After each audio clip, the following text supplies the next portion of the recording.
কালকে রেডি হয়েছিলাম মেলা দেখতে যাওয়ার জন্য, আর আজকে রেডি হচ্ছি মেলা দেখে এসে যেই বাঁশটা খেয়েছি, মানে আবার ঘুরে যে ঠান্ডা লেগে জ্বরটা চলে এসছে তার জন্য ডাক্তারের কাছে ওষুধ আনতে। ওষুধ নেওয়া হয়ে গেছে, দেখো এক ব্যাগ ওষুধ দিয়ে দিয়েছে। কে খায় এত ওষুধ? ফেরার পথে বেকারির দোকান থেকে এই জিনিসগুলো কিনে নিয়েছিলাম। বেকারির বিস্কুট খেতে আমার বেশি ভালো লাগে। আর এই লম্বু দেখো, ছোটোবেলার একটা স্মৃতি।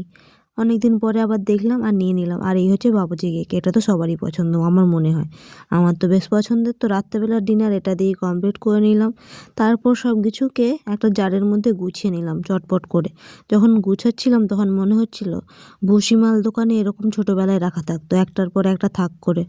আমিও ভাবছি একটা দোকান খুলবো। আইডিয়াটা কেমন তোমরা কমেন্ট করে জানিও।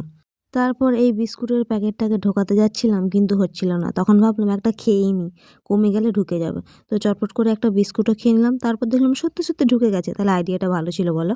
তারপর ওষুধ খেয়ে আজকের দিনটা শেষ করলাম। চলো দেখা হচ্ছে নতুন ভিডিওতে। বাই, ভালো থেকো সবাই।